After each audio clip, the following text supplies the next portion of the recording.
अहोई अष्टमी व्रत। अहोई अष्टमी का पर्व हर साल कार्तिक मास में कृष्ण पक्ष की अष्टमी तिथि को मनाया जाता है।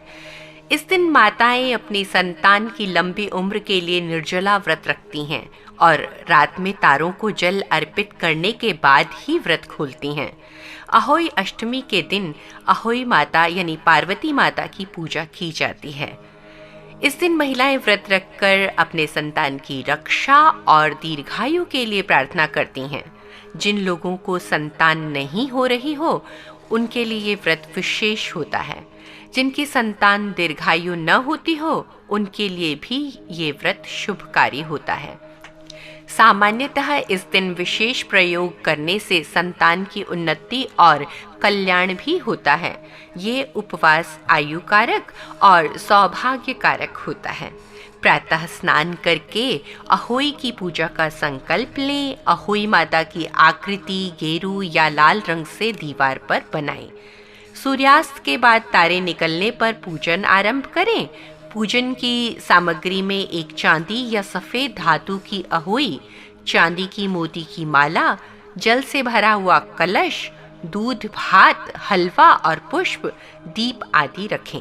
पहले अहोई माता की रोली पुष्प दीप से पूजा करें और उन्हें दूध भात अर्पित करें। फिर हाथ में गेहूं के 7 दाने और कुछ दक्षिणा लेकर अहोई माता की कथा सुनें। कथा के बाद माला गले में पहन लें और गेहूं के दाने तथा बायना सासू माँ को देकर उनका आशीर्वाद भी लें। अब तारों को अर्घ्य देकर ही भोजन ग्रहण करें। संतान का सुख पाने के लिए इस दिन अहोई माता और शिव जी को दूध भात का भोग लगाना चाहिए। चांदी की 9 मोतियों को लेकर लाल धागे में पिरोकर जो माला बनाई जाए, वह माला अहोई माता को अर्पित करें और संतान की प्राप्ति की प्रार्थना करें। पूजा के उपरांत अपनी संतान और उसके जीवन साथी को भी दूध भात खिलाएं। अगर बेटे को संतान नहीं हो रही हो तो बहू को, और बेटी को संतान नहीं हो रही हो तो बेटी को माला धारण करवानी चाहिए। और आइए इस संदर्भ में सुनते हैं अहोई माता की व्रत कथा। एक साहूकार था जिसके 7 बेटे थे, 7 बहुएं और 1 बेटी थी। दिवाली से पहले कार्तिक बदी अष्टमी को 7 बहुएं अपनी इकलौती ननद के साथ जंगल में खदान में मिट्टी खोद रही थी। वहीं स्याहू की मांद थी। मिट्टी खोदते समय ननद के हाथ से स्याहू का बच्चा मर गया। स्याहू माता बोली कि अब मैं तेरी कोख बांधूंगी। तब ननद अपनी 7 भाभियों से बोली कि तुम में से मेरे बदले कोई अपनी कोख बंधवा लो। सब भाभियों ने अपनी कोख बंधवाने से इनकार कर दिया, परंतु छोटी भाभी सोचने लगी कि यदि मैं कोख नहीं बंधवाऊंगी तो सासू जी नाराज हो जाएंगी। ऐसा विचार कर ननद के बदले में छोटी भाभी ने अपनी कोख बंधवा ली। इसके बाद जब उसके जो लड़का होता तो 7 दिन बाद ही मर जाता। एक दिन उसने पंडित जी को बुलाकर पूछा कि मेरी संतान 7वें दिन क्यों मर जाती है। तब पंडित जी ने कहा कि तुम सुरही गाय की पूजा करो। सुरही गाय स्याऊ माता की भाईली है, वह तुम्हारी कोख छोड़ देगी, तब तुम्हारा बच्चा जी जाएगा। इसके बाद से वह बहू प्रातःकाल उठकर चुपचाप सुरही गाय के नीचे सफाई आदि कर जाती। गौ माता बोली कि आजकल कौन मेरी सेवा कर रहा है, सो आज मैं जरूर देखूंगी।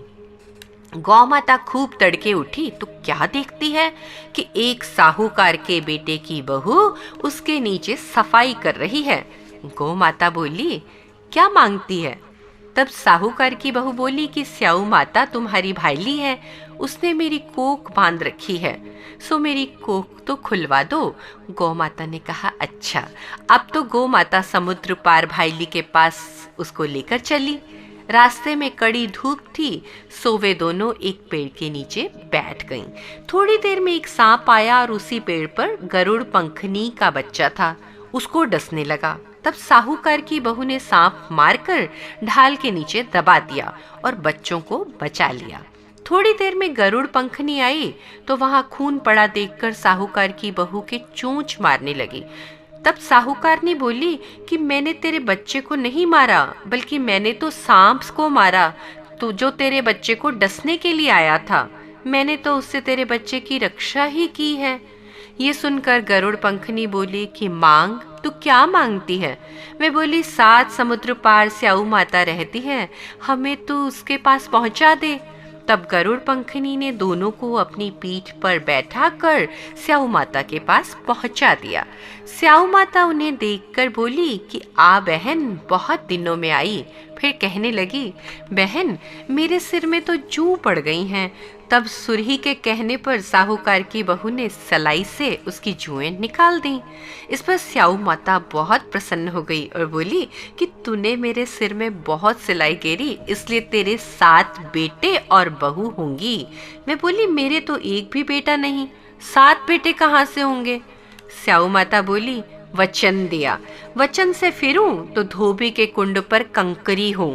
तब साहूकार की बहू बोली, मेरी कोख तो तुम्हारे पास ही बंद पड़ी है। ये सुनकर स्याऊ माता बोली कि तूने मुझे बहुत ठग लिया। मैं तेरी कोख खोलती तो नहीं, परंतु अब मुझे खोलनी ही पड़ेगी।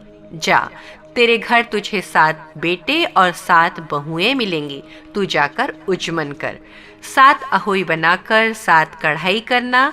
वह लौट कर घर आई तो वहां उसने देखा कि 7 बेटे और 7 बहुएं बैठे हैं। वो बहुत खुश हो गई। उसने 7 अहोई बनाई और 7 उजमन किए तथा 7 कढ़ाई भी की। रात के समय जेठानियां आपस में कहने लगी कि जल्दी जल्दी धोक पूजा कर लो, कहीं छोटी बच्चों को याद करके रोने न लगे। थोड़ी देर में उन्होंने अपने बच्चों से कहा, अपनी चाची के घर जाकर देखाओ कि आज वह अभी तक रोई क्यों नहीं। बच्चों ने जाकर कहा कि चाची तो कुछ मांड रही है, खूब उजमन हो रहा है। ये सुनते ही जेठानियां दौड़ी दौड़ी उसके घर आईं और जाकर कहने लगी कि तूने कोख कैसे छुड़वाई? वह बोली, तुमने तो कोख बंधाई नहीं, सो मैंने कोख बंधा ली। अब स्याऊ माता ने कृपा करके मेरी कोख खोल दी है। स्याऊ माता ने जिस प्रकार उस साहूकार की बहू की कोख खोली, उसी प्रकार हमारी भी खोलियो। कहने वाले तथा सुनने वाले की तथा सब परिवार की कोख खोलियो। जय माँ अहोई।